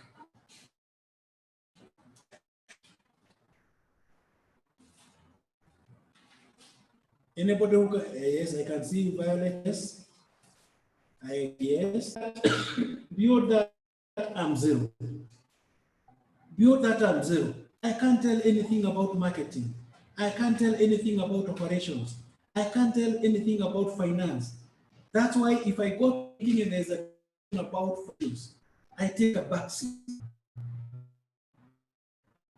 We call a night shift, and we recommend even when you talk about training people like on products. For instance, I'm working in an EPZ. I'm giving an example. We do garments for export market, and I'm a HR here. How many understand the dynamics of the production department, including the various machines being used, skills required, all those kind of things? Am I could be a generalist for anything, or am I able to broaden my skills? To broaden my skills such that, you know, when we say the HR to become a business partner, I don't become a business partner. I don't become a strategic partner by accident. It is a process. When we say that I understand my business, where I work in, we are saying is holistic, appreciating of what the business does, the dynamics, and whatever you may think of. So we realize that this becomes one of the enablers of transformation. You are able to have very good skills, but you're also able to have vision of entirely what happens in the entire organization. And that's why sometimes you see, when you are so much well aligned to the business, you have all this knowledge, and you get a call that we need an auditor, you don't struggle to get the right person. Even though the panel will be different, you don't struggle to get the right person. When people are telling you, how do we measure the performance of a secretary, you are able to identify with them because you're able to understand what this person does. So, when us talk this as an enabler, we are my skills wired. And I'm saying, having say a CPA doesn't mean you understand finances. What you are saying, in the organization which you are working, how best have you acquired knowledge across all the what are some of the indicators that would you are on the right journey? And these are what we call transformation indicators. Remember, in performance management, some things we call key performance indicators, an indicator that you can tell the extent of your performance. And if you are embarked on a journey from here to Mombasa, from Nairobi to Mombasa, what are some of the indicators? One, that you are on the right direction. See, if I'm heading to Mombasa, and then after 1 hour, I found a signpost of Thika Golf Club, Ruiro Golf Club, Bodega Golf Club.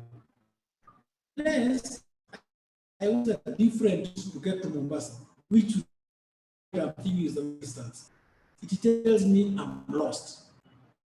If I see Congo River one day, these indicators on the way tells me I'm in the right direction. So one indicator tells me I'm in the right direction. The other indicator tells me the progress I'm making is when I compare the kilometers done and time. These are indicators.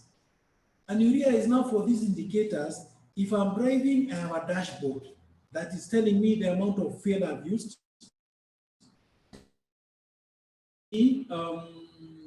kilometers I've done. It tells me how the car is behaving. These are indicators. When you look at the HR, generally, There are some things could be, we say, if this are gradually happening, that word. And when you are able now to anticipate, see the long term, sometimes this, though I'm sure we'll talk about it somewhere, is when we talk about agile HR practices, ability to see ahead. The other aspect is when you synchronize business goals with the people, and when now you focus on building high work performance environments, high work performance environments. And you see, one of the things with the high work performance environment, if you look at your curve, normal curve for performance management, when you look at it, where do you have most people? Top performance, average performance, below performance. A high performance culture appreciates those who perform. A high performance culture rewards for creativity. A high performance culture rewards for productivity. A high performance culture, we focus on people becoming go-getters. So we're asking ourselves, when do you start the aspect of anticipating the trends and foreseeing the impacts? The other aspect is when I'm able effectively to synchronize business goals with the people, and when I'm able to now focus on building a high performance work system. The other aspect is when I shift my focus from transactional issues to strategic issues. As remember what we are saying, sometimes I may be so transactional that I'm losing the bigger picture. Being transactional means I'm very busy the whole day. When I'm very busy the whole day, I go home very tired, but what normally happens is at the end of the day, I cannot tell what, and that's why I started with the first issue. Do we struggle to measure our results as HR professionals? Because if I'm struggling to measure my results, my impact, in whichever way, that calls for some questions. So the first thing, how do I shift my mind from small, administrative issues, transactional issues, reactionary perspective, to looking at the future? The other aspect is focusing towards the organization to the organization achieve, which means now I've started aligning my HR practices, strategies, my mindset orientation to the direction the organization is going. I do not know whether any of us has ever found himself in this. At one point, I found myself in that, where I am called in a board meeting and I'm given a list. And I'm told we want to reduce people. It happened to in my 90s. You are called in the boardroom, you are given a piece of paper with 10 names, and you are told you want to reduce manpower, please make arrangements to reduce the following. At that point when we were given that paper, I felt like resisting, but these were instructions. And when I went back, I was feeling so bad. Why could they engage me? But I came to realize, even if they were to engage me at that point, the only benefit they would have gotten from me is the legal process of letting these people go, but not my business implications or whatever. And after 3 months after we let them, that's when I started realizing the company had made the right decision, but I was not a part of it. I was not. So this is what we are saying sometimes. And you see, this is no question of we are innocent. We don't find ourselves here because we want. It could be the way our work environment is structured. The other aspect, sometimes it's being moving to being proactive and being very clear between what we call HR strategies and HR operations.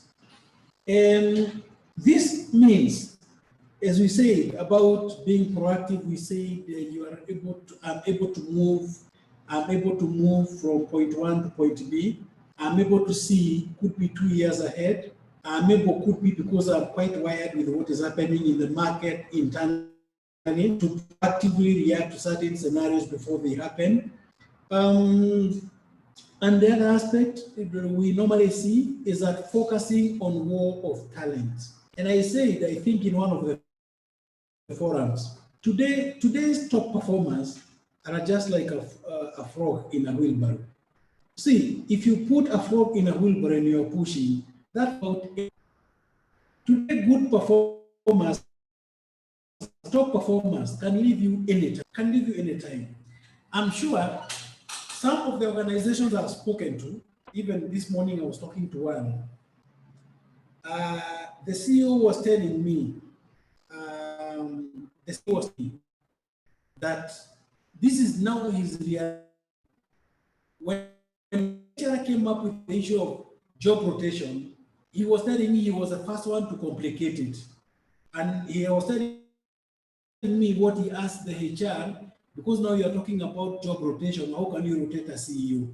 But he told me he was asking this question because he did not like it. But now, because now he has been forced to work with half people, he's feeling it now that his employees are so good in doing what they do. But that they can asking ourselves, how do we prepare our employees for today and for future? Robert, you can hear me? Robert, open your mic, I ask you a question. Robert, you can hear me? Yes, I can hear you. Robert, you can hear me? Yes, I can hear you. Can you hear me? Oh, Robert, tell these guys who drive a train, what do we call them? Robert? Yes. These guys who drive SGR, what can we call them? I'm not sure about the technical name. Yeah. It's a captain or something. I don't... Oh, good. But let me ask you. Yeah. That if that guy left SGR today, you can hear me? Yes. If he left SGR today. If that guy Robert leaves SGR today, yeah, can he be employed? Can he be employed anywhere in Kenya to do that work? It depends if he has other skills. I'm asking to do the similar work. If he's Can equipped he with the use those skills anywhere else? Yeah. Yes, if he's equipped with the skills, he can work anywhere else in the same industry. Asking, yes. Yeah? Is there any other company in Kenya that operates trains? No. So what does that mean? If he still wants to become a train driver, yeah, and yeah, you can hear me? Yes, I can. We retrench him today. He has worked with us for 30 years. Do you think he can use those skills elsewhere? No, he can't. Do you think he can use those skills elsewhere? Good. So I mean, that's an extreme example. But what I'm saying, when we are nurturing talent and we are looking for talent, we look at two things: what we need today, what we need in future, and sometimes we also put it at the back of our employees. What does their future look like? So that you can imagine one which does paints in Kenya. An analysis which was very sad, and they lost the number of people they had left over the last, they took 5 years. And it was shocking that out of, let's say, 15 people who left them, let's say 15 people, none was doing anything that was related to what he was doing when he was working for them. The reason, they made them so specialized in one line of operation that the moment you let this guy go, the moment you let this go, useless to the society. And why am I saying this? When the company that has employed me as a young person, very vibrant, then it sends me back to the same community as a liability. So what you're saying here, what about our top performers? What strategy do we have as far as nurturing, developing, growing talent? The other aspect that we need to ask ourselves, as I said, about the issue of agility in HR, ability to address issue. Now, one of the important things is here. You see, we are coming from an environment where we used to review performance at the end of the year. We came quarterly, others have come monthly, but you'll agree with me, and we are talking about, sometimes you realize the environment you are working with. If you remember what by saying, if you can remember this diagram, because we spoke about it, about a volatile work environment, ambiguous, we can no longer talk about anything long term now, as at now. So what does this tell us? That even the targets that sometimes we are setting at the beginning of the year, sometimes you guys at a certain point, they gradually become redundant, they become obsolete. Could be based on our control. So what we are asking, a short look mentality means could be the frequency of targets, used to do with the employment. Things that used to think are long term are becoming short term now. The other aspect is could be from controls now to driving execution, and the other aspect is programs that will create adaptability, innovation, and collaboration. I have about 10 minutes to go, and the last the data we have in our organization is so much data we sit on as HR people, and what we're asking ourselves, whether now we are able could be moving from reporting, and then we have looking at the issue of predictive analysis. And most important in HR, ensuring that we've combined our HR measures into two, the leading and lagging indicators. Lagging indicators are historical. Labor turnover is historical. When good. But sometimes when you talk about like staff engagement, what are the measures for the HR? And I don't want to talk about then we are looking at embracing the best practices. And embracing the best practices, a practice becomes best because it has been proven to deliver superior results. And this is not a cut and paste. One of the things that we say when we started this is that the most important aspect of any action we take in HR is purely on what are the results. So when we talk about embracing best, what we are looking for here, what is this practice that we can move on and implement and deliver superior results? And most importantly is we prioritize, identify, and execute those HR practices that will give organizations the biggest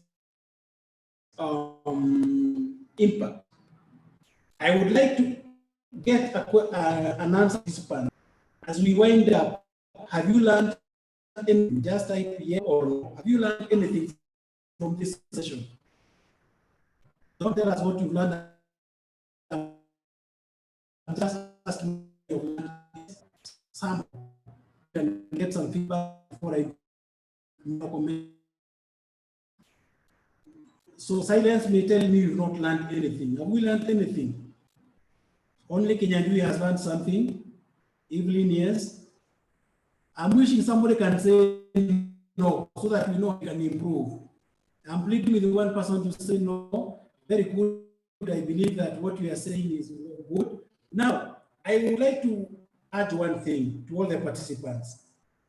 Every training we go, I always tell people three things. Come up with your own action. Action area 1, action area 2, action area you go and implement. One thing I want to advise my HR professionals. I know when people go in, we have so many mechanisms of evaluating whether they learned. But one of the things I would recommend you adopt in your organization, when you send people training, you see, apart from training, always let them tell you what they learned out of the training. Like now, if you look how we've structured our program, there's something that you have learned that was not meant for this training. And sometimes you find those things that we learn which were not a part of the training, you find they so much fast. So when I send my the unique products in the market, sometimes you find through interaction with this, they learn things which other organizations we do not do. Sometimes you find a lot of impact. So before the question, introduce myself when I started, and I think at this point I can share my background. I'm currently I'm a consultant, HR consultant, and currently pursuing my PhD in human resource. It has taken some time because of could be work here and there. I have masters in human resource. I have 2 diplomas, one in business, one in I'm a professional trainer.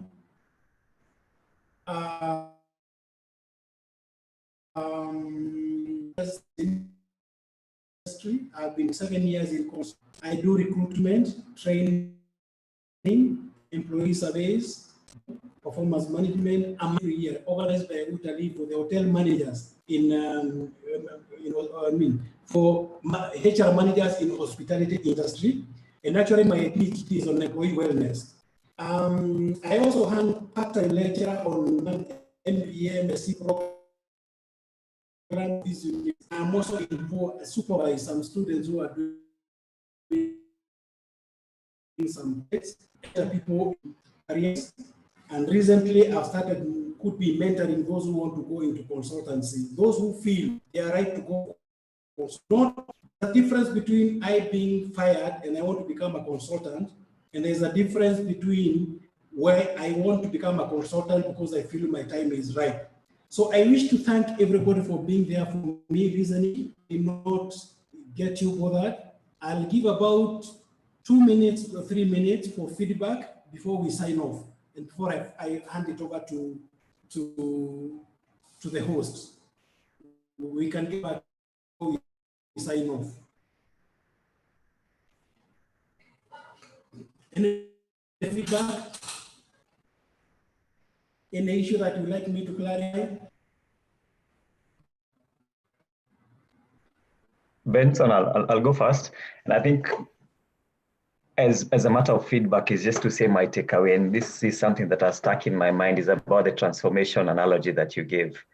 And it's ringing in my head about the transformation from a caterpillar to a butterfly. And then you ended up with the anticipation and forecasting of changes. So I'm just trying to turn that over in my head. And as way of feedback, this is something that I'm taking away and thinking over. I know there are other things that I've put for myself as an action point just to review this whole training, but I think quickly that's what I'm going away with, the transformation analogy, caterpillar to a butterfly, and how I view that as in my role as a HR professional. So thank you very much for today's session. Who is talking? This is James. Thank you very much. That's great. Any other feedback?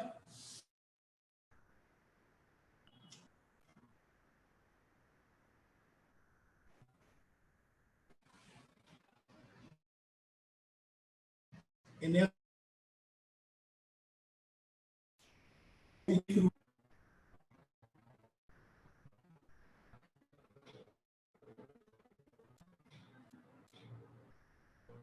Okay.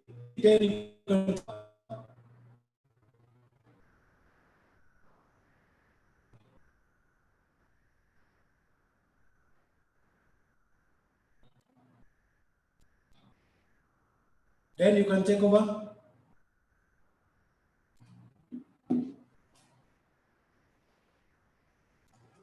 Thank you, Benson.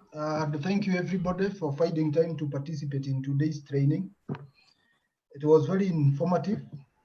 And that topic, I would say it was not only eye-catching, but you've delivered on the topic. And I guess when I say that, I represent the majority, 100% of the participants. Other than the challenges we had with the internet, the training has run largely on a very smooth note. Thank you all for attending. Sign in to achrp.biz to get your certificate. And our next training is on designing feedback. That will be on 6th June 2020. The trainer will be Catherine Wamwangi. The training fee will be 2,500, but for those who've participated in today's event, the fee will be 2,000. You're all welcome, and I hope you've all learned. Thank you.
I want to share something on